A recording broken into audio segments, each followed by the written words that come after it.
On today's episode, we're going to revisit East versus West Disneyland attractions and kind of weigh out which ones are better than the others and give them a ranking. Up next on Theme Park Sandbox.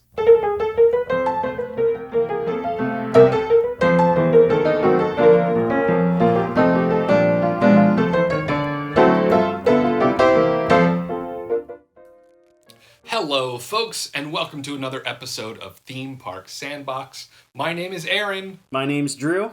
And we are so glad that you're here. If you're watching this video, you probably already know that by the time this video is posted, Disneyland in California is open. Yes! Open for guests. I'm so excited. There are people with their feet in Main Street right now.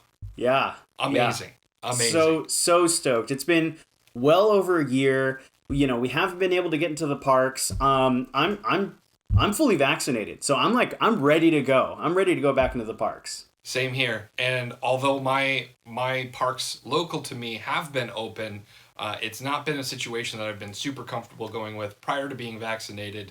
And I don't know, I'll also just call it solidarity to folks like you, Drew, who don't have another park in their backyard to go to. So, I'm right there with you, feeling the pain. I appreciate it. I really appreciate it, for sure. Well, I want to bring us back to one of our earliest episodes. I think it was episode 3. Yeah. We did a topic where we took park attractions that exist both in Disney World and Disneyland, and we compared them. And we ranked them in a system that we sort of workshopped together. Drew, do you remember these topics? I do, yeah. So we actually based them on 5 different criteria and gave them a ranking between 1 and 10. 1 being not so good, 10 being great. And those 5 things were theming, storytelling, technology, thrill, and nostalgia. So based on our numbers, we came up with a number at the end and then put them up on our scoreboard. We're going to be ranking 3 more rides that exist both on the East Coast and West Coast. We're going to talk about the comparisons between them, how they're similar, how they might be different, and how they stack up with the rest of the attractions that we've talked about in that previous episode. And if you haven't watched that episode, I'll link it down below. Go ahead and check that one out and then come right back. Yeah, actually, Aaron, before we move on, I actually wanted to mention, I was talking with some people, telling them that, hey, we might be revisiting this topic again. And apparently they were really, really excited. So I'm glad we did so many attractions in our first episode to kind of give them like a baseline of like, kind of what we're doing. We have a pretty good list. So it'll be really fun to see how these attractions kind of, weave in between or how they stack up. So yeah, we have at the top the Babe Ruth of the Disney attractions leaderboard. We have Indiana Jones Adventures, of course. Yep. And who's at the bottom? Let's see who's at the bottom right now. It looks like the Florida Space Mountain is at the bottom. Yeah, that was the one that kind of shocked us. Definitely. Yes. Yeah. Losing out to Dinosaur by a half a point. Yeah. Which was actually quite a surprise. Truly tragic. Yeah. Definitely. Truly tragic, yes. Well, all right. So today's attractions will be Autopia, Peter Pan, and Splash Mountain. Yeah, super, super great rides. They've, like what Aaron and I have noticed is that a lot of these rides that are on the East Coast and the West Coast, some of them are in completely different lands. One of them from today is in a totally different land. And they offer different kind of things, but it's really interesting when you have the chance to do another ride again at a different park. Is it always better? Or is it not as good as the original? So the first one we should probably start out with is Autopia. Yes, and for those who have watched all of our episodes, you know that the first attraction we talked about was Autopia. And you know that Autopia is near and dear to both Drew and I. Yeah. In that episode, we were reimagining what the next generation of Autopia might be. But today, we're just going to be talking about Autopia as it sits in the parks today. So, Drew, would you like to go first and tell us about your ranking of Autopia? Yeah, absolutely. Okay, so for Autopia, I'm starting off at Autopia at Disneyland. The theming, just to give you guys a reminder, what we're talking about when we say theming and giving it a ranking is how the attraction actually fits within the land aesthetically, how it's, how it is decorated, things like that. So, for example, I'm pretty sure Indiana Jones got like a 10 for theming within Adventureland. So if that Yes. gives you kind of an idea. So for Autopia's theming in Disneyland, I don't love it. It's kind of an interesting spot. I know it is next to the monorail and the railroad, so it's kind of like almost like the transit corner of the park. But I gave it a 3. I was not too stoked with, like, I was trying really hard to find different things that really made the theming great, and I just couldn't find anything. So for me, it got a 3. How about you? Yeah, I also think that it suffers from being a little bit bland. Admittedly, I don't think I've walked through that queue since I think I've only done Fast Pass for that ride Okay, yeah, since it's been Honda. I definitely walked through it in the Chevron days, but being someone who now drives a full size car, that's not the first ride that always sticks out to me. right, that I would be happy to wait for like 45 plus minutes for, but I will always fast pass it. I will definitely. always grab one of those fast passes. So, yeah, the theming where it sits in the land, it is tucked kind of in an awkward corner, sandwiched between a bunch of transity things. And I guess it fits maybe on that level.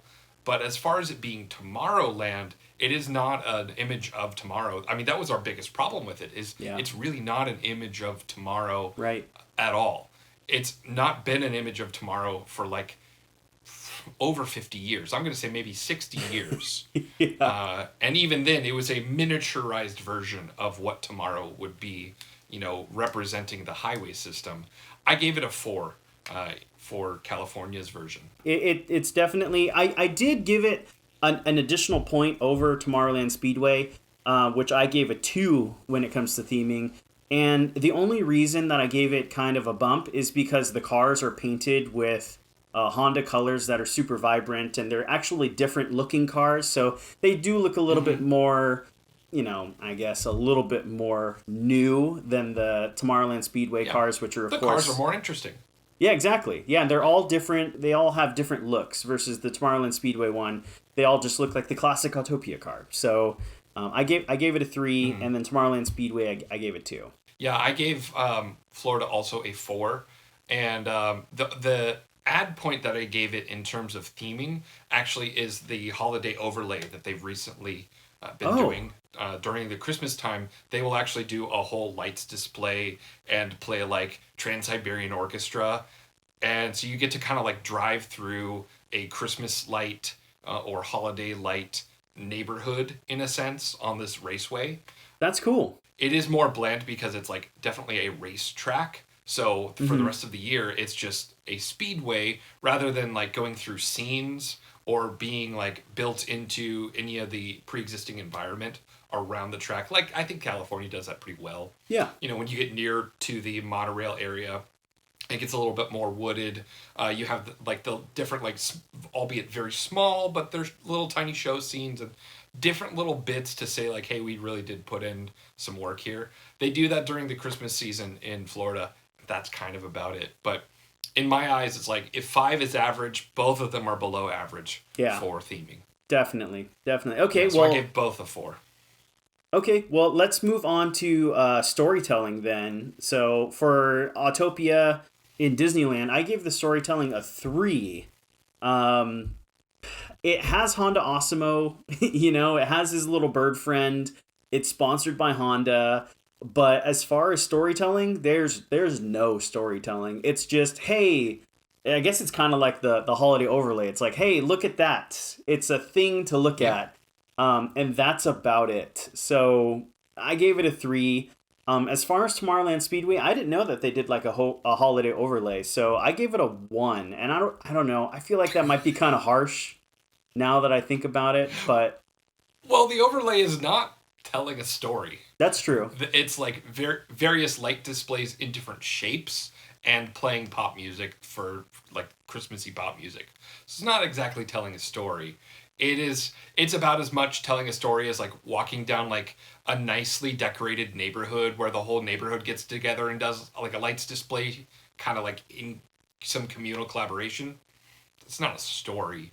I gave both a 3 for similar reasons, but at the very least, man, Chevron used to give some pre-show, even if it was just like quirky, corny jokes. Yeah. And I guess the idea of like the sort of implicit story of racing is there, I guess, a bit in Florida. But man, like both of these attractions are really just the point of driving, you know, and that's really it. It's not really meant to be narrative. It's not really meant to immerse you any further than that. And I think that you and I would both agree that that's a huge missed opportunity, because we've both talked extensively in episode 1 about how we would implement story. Yeah. And how we would make that more engaging and more interesting. It's true. Yeah, and I think we did a good job of giving it a story and actually making it a pretty interesting attraction. Definitely, a few of my friends watched the video and reached out and said, like, you know, I'm mad at you because now I want that. So... Which is really what we're aiming for. Yeah. We're aiming for hate by omission of an experience. Yeah, exactly. That's really our goal. But that's not what we're doing today. We are ranking rides, so let's move forward. What did you do for technology, Drew? How did you rank them? For technology, I mean, you're sitting in essentially a gas-powered go-kart that goes 1 mile per hour. I gave technology a 2 for both Autopia and Tomorrowland Speedway, so they weigh the same. They both, you know, are clanky, they're bumpy, they're not very responsive. It's like you said, it's just about, you know, someone who doesn't have a license getting behind the wheel of a car and experiencing that. So, yeah, they both got 2s for technology. I gave them both 3s, and I will justify the extra point on both. Okay. That Autopia, compared to every other resort ride, has probably one of the lowest downtimes. That's true. Because they are so interchangeable. There's not really another ride system that is quite as interchangeable as Autopia, but it's still like, you know, you're just driving a nice looking lawnmower. Yeah, you're right though. They never really do go down. Like, I mean, it's very rare, and it's actually like they're so reliable to the point where you kind of almost get like excited when your car starts to sputter. You know, like, oh, am I gonna get stuck? I've never gotten stuck on this ride before. So yeah, that's funny. That's funny. Yeah, you don't really see the like, you know, ride down, everyone gets evac'd off the ride, and you know, we have people come. That doesn't happen with Autopia, because if one car starts showing issue, they just pull that thing out and then put something new into the circulation. Yeah, even if you run into another person, the ride doesn't go down. Yeah, you keep on keeping on. You just keep going. Okay, that's valid. Okay, so you gave them both 3s? Both 3s. Okay. Yeah. They're not hashing any new territory, but at the very least, that's my justification of giving them the extra point over yours. Yeah, definitely. Okay. All right. So let's move on to the next section, which is thrill. So kind of on theme for me with the technology part, right? Like, I mean, it is a slow moving car. The only thing that's really thrilling is the fact that you get to decide when it goes and when it stops and when it turns, which could be exciting for a kid, but I wouldn't necessarily call that thrill. I don't know what I'd call it actually, but I gave them both a 2. And I'm starting to think I'm being more harsh on this round than you were harsher on the first round. It's ironic. Yeah, I'm being nice now. I'm being a little bit more generous, but it's ironic to me because I know that you love Autopia. I know, but it's like these things go. Our rankings and our love for rides don't always connect. Right. I actually did rank this thrill a little bit higher, but it is really specifically with a kid's mindset in mind. So this has like I had a hard time separating nostalgia and thrill, which is interesting. I don't normally have that issue. Normally those are two oppositional ideas, right? So like Small World, very low thrill, but very high nostalgia, right? And in this case, the nostalgia and the thrill had this weird like overlap. So I gave a 6 in California and I gave a 5 in Florida. Florida got a minus point because their track got shortened. Thank you, Tron. Right. So you get a little bit more of a ride more time in the car in California. But I think that it really just comes down to that child's mindset. Like, I'm way too big for that darn car. So when I'm in there, like, my leg is taking up all the way into the corner to hit my knee against the passenger side wall, and then like coming back in, and my knees are like the other knee is up in the steering wheel. It's not a comfortable ride for me. But seeing the look on kids' faces and seeing what it's like to be a parent, I am not a parent, seeing what it's like to be a parent who gets to put their kid behind the wheel, I think that even has a thrill factor that's worth acknowledging. Yeah. So 6, just above average, a 6 and a 5. That's really interesting, actually, because I also gave Autopia a 6, and I also gave Tomorrowland Speedway a 5 for nostalgia. So for me, you can tell when the thrill, starts to taper off as you become an adult and you actually get to drive real cars. And you see it when you're in the parks. And I'll go off on a tangent for a second here. But I don't know if you've ever noticed you're waiting in line to enter a car. And then you get into the car and the car in front of you is not moving. And there's someone waving their arms at the attendant saying, "My car doesn't work." And they're like, "It does work. You just have to literally mash that throttle. Like, you can't be an adult about it." All the way down. Exactly. And so that's when you realize, like, oh man, the thrill's it's not there anymore like it is as a kid. Because the first thing you do as a kid is you go in, there's no throttle modulation. You just slam that thing straight to the floor. So I tried to do that too. Like, as a kid, I was thinking of myself driving for the first time. Obviously, you and I are huge fans of cars. It's something that I would say defines a certain part of us, definitely, car and car culture. So for me, the nostalgia is definitely pretty high. I think it's high as a 6. Like you said, it's definitely not like a Small World or like a Fantasyland ride or anything like that as far as nostalgia, but it does, when I get back into the Autopia car and I hear it and I smell it, it does get you kind of transported back in time to when you were a kid. So anyway, yeah. Okay, cool. Awesome. Well, interesting. I wonder how those are going to average out. It's interesting that you brought up smell, because smell is so often linked to memory. Right. And you just saying the smell of Autopia, I think everyone knows it. Everyone watching will now have that whiff in their, just like for the next 5 seconds. Just imagine and hearing the clatter of those engines, and you are just immediately transported, like teleported right into that line behind the wheel of that little dinky car. So, I mean, there is something to be said for that. Yeah. You can't just imagine like what the, I don't know, Astro Orbiter smells like, or like what makes that distinctive from Dumbo or from the Magic Carpets, other than just what vehicle you're sitting in. That's true. Yeah, smell. I would say like Indiana Jones has a distinct smell. There's a few water rides that give you a distinct smell, for sure. But yeah, okay, well, I'm glad I brought it up. Definitely. Okay, so we should move on to our first dark ride within Fantasyland that we're putting on this list. We're starting, in my opinion, I think we're starting with the best, and that is Peter Pan's Flight in Fantasyland. Now, we haven't, I won't get into it. Anyway, we should just start with theming. I'll let you start off this one, Aaron. I'll start with the California theming. I think that the California theming is quite good. I think that the way that the facades of all the Fantasyland dark rides have a cohesive idea of what they are and what they're representing, and that it's not just simply the circus tent idea of however long ago that was, like pre-80s, right. I want to say. I think it works really well. I think it works nicely, and you walk up to that building and you do know what to expect. So the theming, where that thing is and how it works, I gave a 7 in California. Okay.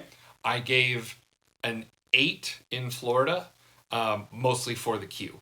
Okay. I think that the exterior facade is a little worse, but I think that the interior queue is outstanding. So I gave that one an 8. Yeah, that's okay. That's really interesting because I I'm kind of with you as far as theming. I gave the theming in Disneyland a 7, but I actually gave the theming in Walt Disney World a 6. And the reason is because of exactly what you just said. One looks like a facade, one looks like an actual building. And so to me, I prefer that kind of like real stone, real building kind of look. I didn't, to be honest, I didn't really think much about the queue, but now that you bring it up, the queue in Disneyland is rough. It's rough. When it's 95 degrees in Anaheim and Yeah. you're this close to people on a hot day and you're not under any shades or maybe some umbrellas. I mean, it's rough. So, yeah, so I gave Peter Pan at Disneyland a 7 and theming a 6. Next category would be storytelling. Um, I'll say this, and this is going to hint towards nostalgia a bit, but when I was a very young kid, I think for my third birthday, my dad built a Hook's ship in my backyard out of cardboard, and I had a Peter Pan themed birthday. That Awesome. year was also the same year that I got to go to Disneyland for the first time. I got a Peter Pan hat, got my name on the back of it, met Peter Pan, and my first ride was Peter Pan. That's So amazing. I'm a Pan fan. So this is giving you a preview for our last category, but I just want to say that the way that they execute the story of Peter Pan has gotten better over time. Yeah. And for that, I gave both of them an 8. I think that they do execute the story. I think it works really well, and especially for some of the big moments, especially like the reveal of London and the sense of flight and that immersion into what it's like to be a character. I think that they really do hit the nail on the head. Yeah. Yeah, they do a really great job on both coasts, definitely. And I had to like brush up. I definitely watched some videos before I made my decisions. But for storytelling, I gave Disneyland an 8. And for storytelling in Florida, I actually give it a 9. So it scored higher to me. And there's one particular scene that I was watching where you're flying out of the window, and they just do a better job of it in Florida, where you fly out of the window over London, and there's almost kind of like a forced perspective as you exit the window, where the building slowly gets Yeah. smaller and smaller and smaller until you're over the city, hundreds of feet in the air, which is, I think they do really well. There also seem to be larger like props in the Florida version. So I think it told the story a little bit better and more cohesively, visually as well. But they both scored really high. I mean, an 8 and a 9. That's pretty good storytelling on our ranking system for Yeah. sure. Yeah. Yeah. You bring up something interesting because we haven't done dark rides yet, and dark rides fundamentally are storytelling rides, as opposed to a roller coaster or as opposed to some of these other rides that we've talked about. Right. Um, dark rides are all about story. So if we are ranking a dark ride low on story, it really has failed to meet its purpose. Definitely. So well done to most of these dark rides, just in a general sense. But Peter Pan really does execute on something really tremendously well. Definitely. And okay, so for the next section, technology, this has been interesting to watch these rides over the past decade as far as technology. What were your scores for Disneyland and Disney World? I also ranked them evenly. So I do like the ride vehicle system. I think I want to start there and just say, not that it's new, but they used what was originally a system for like manufacturing, shipping, and like logistics in warehouses and turned it into like this really cool like flight system. I think that's pretty clever. And I think that it stands up as far as like the clever use of a technology that was pre-existing and really turning it into something spectacular. So that is definitely worth bringing up. Aside from that, they have improved some of the scenes. The animatronics have gotten tremendously better, and they've done some really great work with LEDs to really sell the idea of stars and especially of pixie dust. So I think that overall, the use of technology to uplift the storytelling has been really good. Has it been groundbreaking? No. No, it hasn't. Right. But to service the ride and to make sure that the guest experience is optimized, I think that it really has done better than most. So I gave both a 7. I think it's better than average. It's not winning awards, but it's definitely better than average. Yeah, you definitely were more generous with the points than me on technology for sure. You know, like you said, dark rides, you know, they're dark rides. They're not, you know, incredibly technologically advanced. Most of them are just wooden doors that have like electric openers, you know. So for Peter Pan and Disneyland, I gave it a 5, and for Florida, I gave it a 4. And the only thing that gave Disneyland an edge over Walt Disney World is the use of projection to help tell that story. So I agree with you. The use of LEDs is really nice. The lights are definitely more vibrant. They use them sparingly. One of my favorite things as far as the projection mapping that really gave it that point, though, is the fact that they have projections coming down from the ceiling that make the water look like it's moving and waving, which I think... Yeah, the ripples. Yeah, the ripples just really, really put it over the top for me. And it looks so natural to your eye that you're like, of course, that water would be moving. You know, we're used to seeing cool effects like that. So, yeah, 5 for technology in Disneyland, 4 for technology in Walt Disney World. Our next category is going to be thrill. Yeah. Drew, how do you score on thrill? So, not very high. Yeah. I would say that it's kind of, I don't know, maybe I should change my thrill factor for Autopia now, because if you close your eyes and just let the wheel go, it's pretty thrilling. But for thrill at Disneyland, I gave it a 3, and at Walt Disney World, I gave it a 2. And the only reason that Disneyland, once again, got that extra point is because there are some points in the track where the boat actually does a dip and kind of like a swooping motion. And that's pretty thrilling when you're not expecting it, you know, like it feels, you lose your stomach a little bit, which is kind of fun. So, but, you know, it's a dark ride. They're not about thrill. They're about story, nostalgia, stuff like that. I think that mentally we're in the same place, but I think that our numbers come out slightly differently because this is not science. So I put both of them as a 5 because I feel like this is an average amount of thrill for a dark ride. Okay. I don't think that it goes above. It's not like a Rise of the Resistance. Right.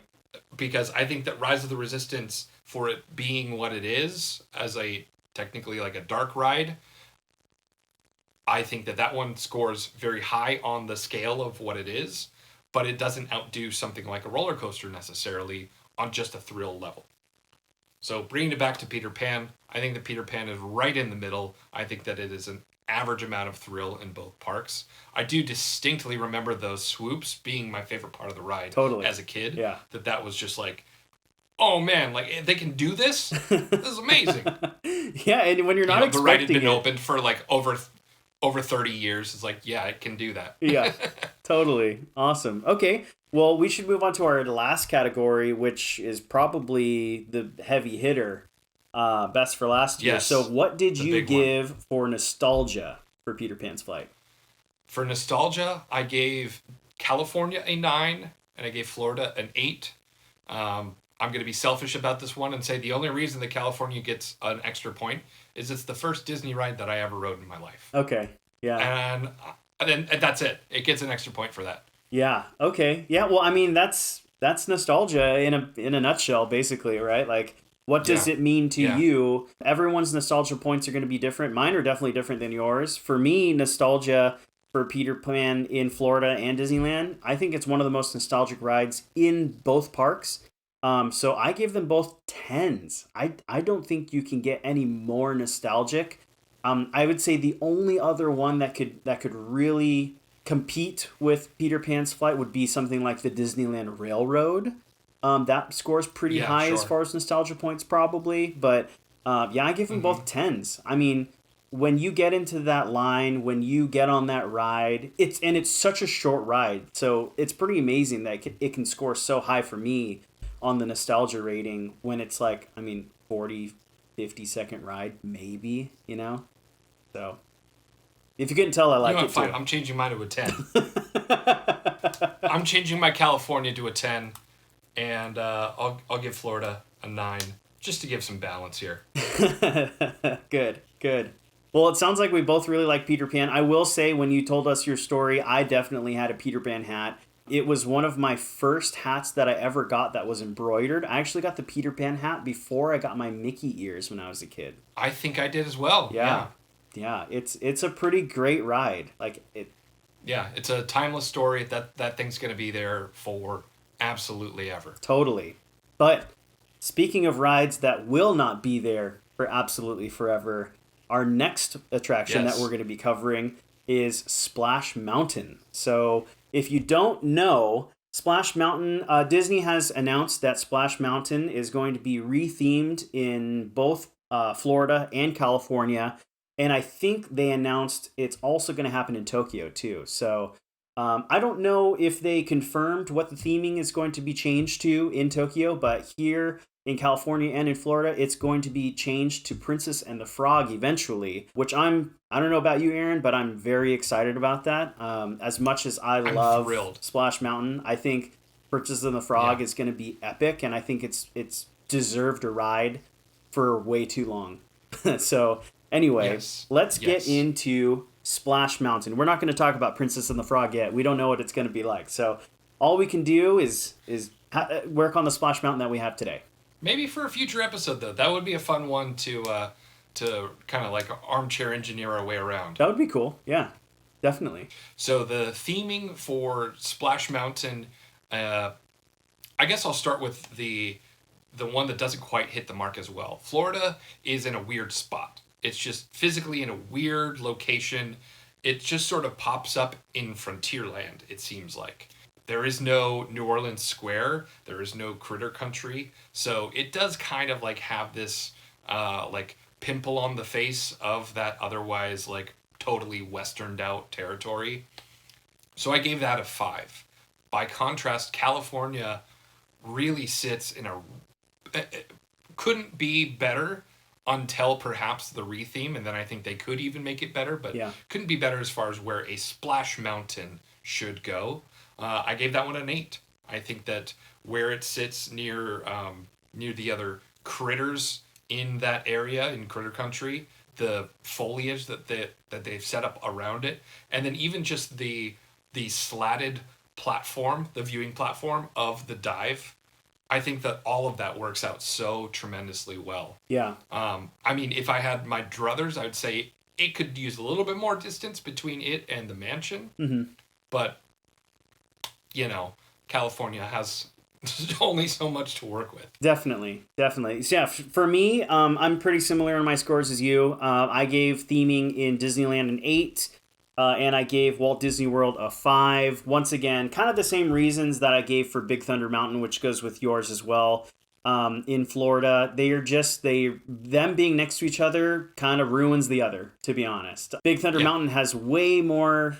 it makes way more sense that it's in Frontierland. Splash Mountain has nothing to do with it.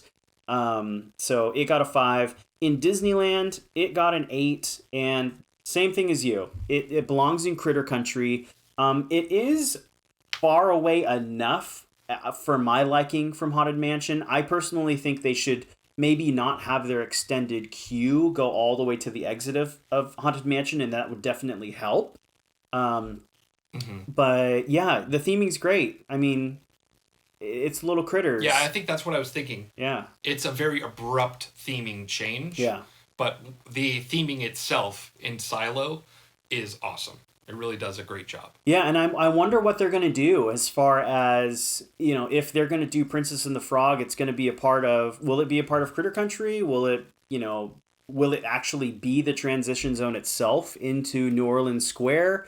I'm interested to see how the Imagineers are going to do that. Is it the first time that an attraction is going to be, categorized from one land to the other? I think the only other one was like Matterhorn, right? At one point was in Tomorrowland, and now it's in Fantasyland. It's tomorrow. Mm-hmm. So that's right. Yeah. So maybe the second time that's happened, but okay, cool. Yeah, awesome. Next would be storytelling. This is where we get to sort of the problematic part of the source material of Splash Mountain. It's like it's I guess telling a fine story if you don't know any of the backstory. I do have a hard time separating the problematic parts of Song of the South from this like maybe more happy-go-lucky subset story about just these cartoon animals.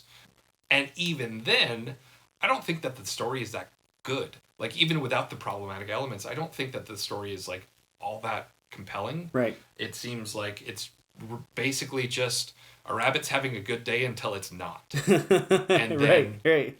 And then everything turns out fine. So that doesn't really make for anything that I'm going to write home about. So between the combination of the two, I have California at a 5 and Florida at a 4.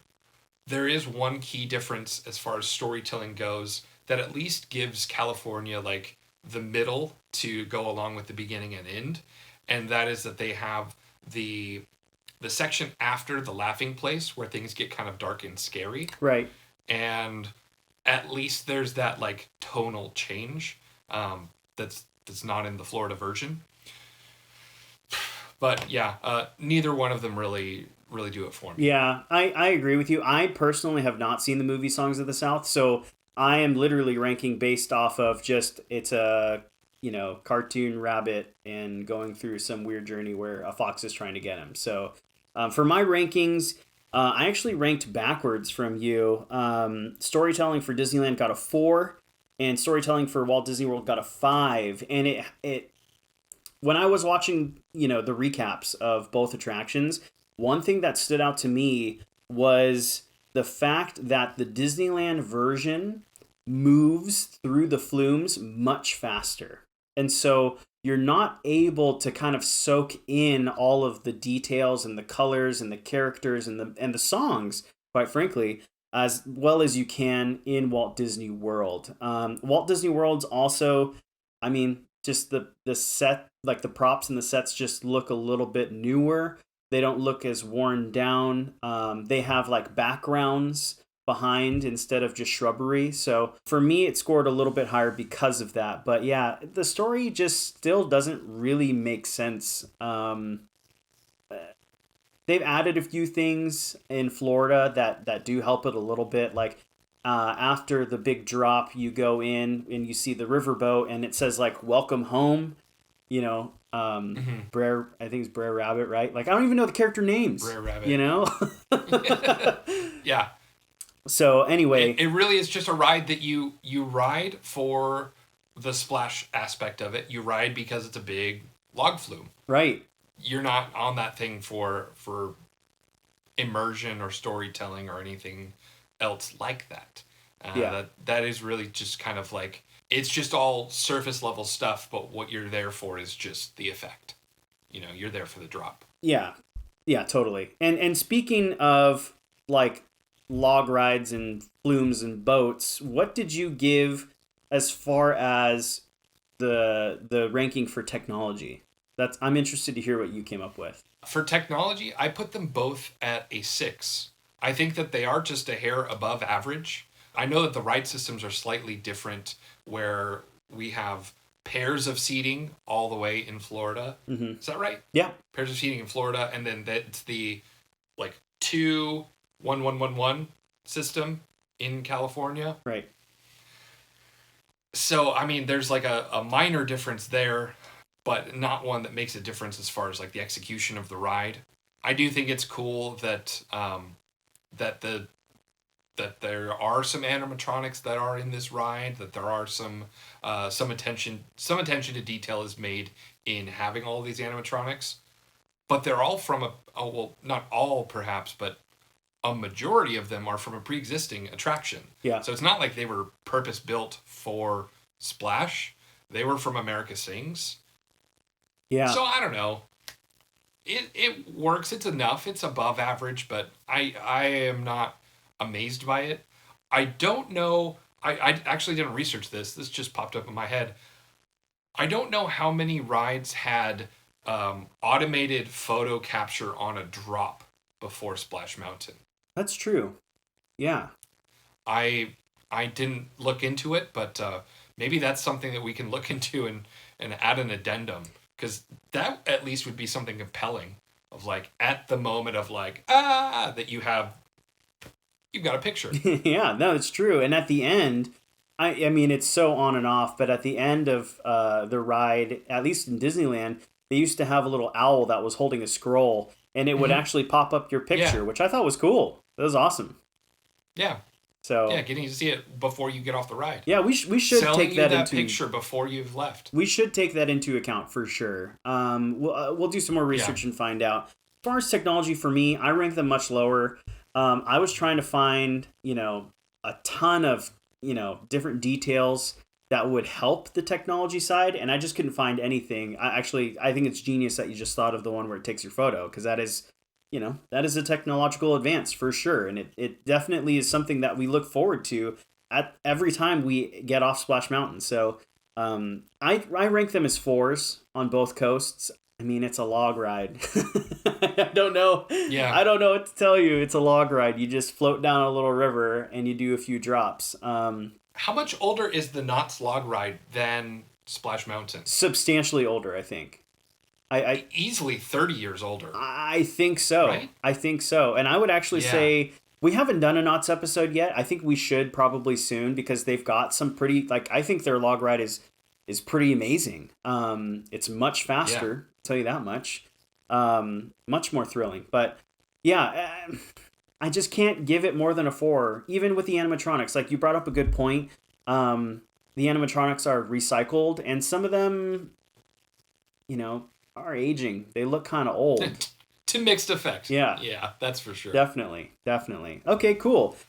There's also the scene of Brer Rabbit that's like when he's kind of like hopping, and this is a newer effect, and there are tons of videos out where that has gone wrong, and it is just cringe hilarious because it just looks awful. I've seen a video where I think he's hopping backwards, like he's resetting. Oh, nice. Splash Mountain also has one of my favorite meme fan pages on Instagram, which is called Empty Splash Mountain Log. And it's just literally a page of empty Splash Mountain ride vehicles going down the mountain for no reason and with no additional context or commentary. It's just empty ride vehicles. So go give it a follow. At the beginning of quarantine, there were definitely some really terrible photoshops of like Disneyland cats and Disneyland ducks being photoshopped into empty ride vehicles of Splash.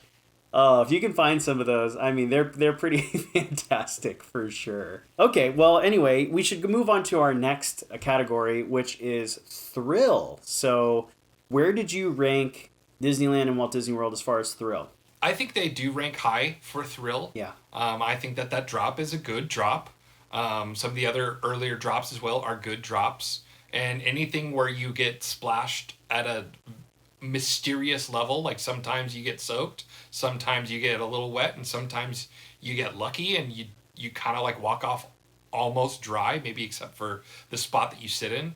I gave them both 7s. I think that they're more than average thrill, and certainly for what the rest of that ride brings, like that's what you're there for. You're there for that drop. Definitely. I remember, so I gave thrill for both as an 8.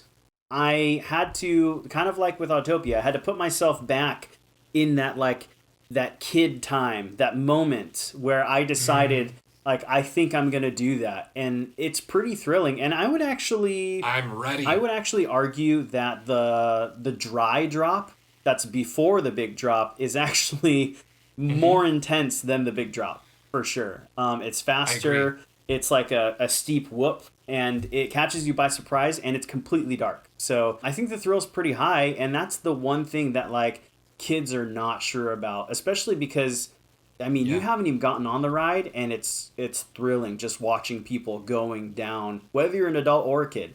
Yeah, the intimidation factor I think is worth mentioning. Yeah. You don't get to see Space Mountain from outside. You got to go in to see it. But you can see Thunder Mountain flying by. You can see Splash Mountain crashing down. And I think that does do a little bit for getting the blood pumping, a couple beads of sweat. Yeah. I think it does do something for you. I think it really works. Yeah, definitely. And not only is it you're seeing a part of the ride. You're seeing like the big part. That's the part where they take your photo. You know, those are the moments that they want to capture with those cameras. So yeah, as a kid, that thrill is really high Yeah. for sure. Yeah. For sure. Okay. Well, moving on to nostalgia. I'll go first on this one. Awesome. Splash Mountain is incredibly nostalgic for me because of all the reasons that we just mentioned. I remember that moment where I conquered my fears and decided to go on Splash Mountain. And so for me, both of them get a 6.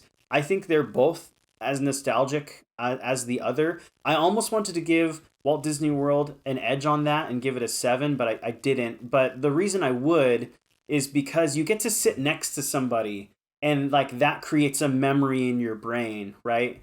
So for me, of course, my first time on it, I was in the front. I couldn't see anyone's reactions behind me. Yep. You know, my sisters were just worried about me falling out. So hands were on the shoulders, keeping me down in my seat for the first time. Mm-hmm. But yeah, it definitely gets a 6 for both. I love that ride. I gave it an identical rank, actually. Yeah, and when I was ranking it, when I was taking these notes, I was remembering when you were talking about the punch card of the mountains. Yeah. And how this is a significant ride for so many kids because it is like, a conquering of a mountain in a metaphorical and literal way. Right. So it is an important ride for thrill seekers in that way. And I think for that reason that you do have a lot of memories attached to that. Going back to an earlier topic, it does have the smell, the Disney water smell. It does. And I think that does trigger the memories as well of saying, oh, I do now remember all the good times I've had on this ride, of the big ending, of the dark, dry drop, of all those silly things happening. Oh, remember that time that animatronic was all messed up? How funny was that? That definitely does come up in a big way, just in getting on the ride and immediately setting in someone else's previous puddle of water. It's just can't be replaced. Yeah, for sure. And, another thing that Walt Disney has for it is I think it's nostalgic regardless of whether you're the person riding the ride or the person that sat out. And the reason I think that is because there's an epic view of the drop. So if you're someone that's like, like I don't want to go on that, or you're watching a baby or something like that with a stroller, you can still see all of those moments, like that big moment when your family comes down that drop. Versus Disneyland, you can kind of see it from an angle, but you don't really get that straight on view like you do when you're in Florida. That's true. So that could also give it true. some huge nostalgic points for sure, because then they get to see and be a part of that fun too, and you get to point and laugh at them as they're all soaked. It's great. I'm glad that they're re-theming them rather than just replacing, because I think if I ever have kids, they're definitely going on Splash Mountain. We're going to have a great time. I couldn't agree more. I think that keeping the ride system and keeping that epic water ride and what that serves to guests, I think that's perfect. They need to do that. But giving it a theme that is more relevant, more inclusive to people, and also just more compelling, you know? These are all just tremendous upgrades. And I can't imagine that any sane person would be like bummed about that change. Right. Yes, there's nostalgia for Splash Mountain, but it's like you realize these are all upgrades. These are all significant upgrades. And I can't wait to see what the Imagineers come up with. Totally. And I mean, so far, everything that they've made changes to has come out better. I'm all for just letting them tell their story because, they're never going to make anything worse, in my opinion. It's shown here with our storytelling scores. They're not very high. So this was the perfect time. This is a great attraction to re-theme, and I'm so excited to see what they come up with. Well, it's an exciting time because I've tabulated our scores. Okay. So for those who have been following along, we had some wide discrepancies here between our ranks. So I'm just going to read off our scores here as they came through.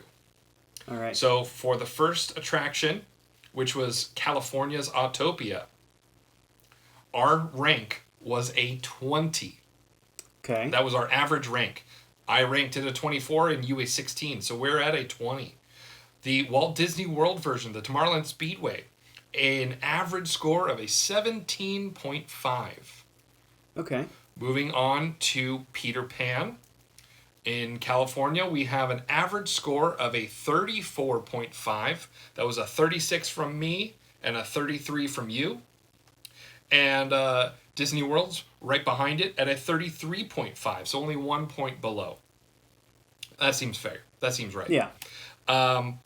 Moving now to Splash Mountain. Splash Mountain in California. California's version got a 30.5 average score. That was a 32 from me and a 29 from you. And in Magic Kingdom, we have a 28 and a 27. That was our closest point ranking. Yeah. So the average score comes to a 27.5. Now, I'm going to arrange all of the final tabulations with the previous episode's scores, but I do just want to call attention to Peter Pan at a 34.5, now taking place of Thunder Mountain in Disneyland, Whoa. taking 4th place. Wow. Now, another interesting point is Disney World's Peter Pan is tied with Disneyland's Thunder Mountain at a 33.5. So there is now a tie for 5th place. So there's like 1, 2, 3, 4, 5, 5. Okay. Wow. So pretty cool stuff. I'm getting excited seeing these scores expanding and seeing as we get to expand our rankings and get to see how these attractions shake out.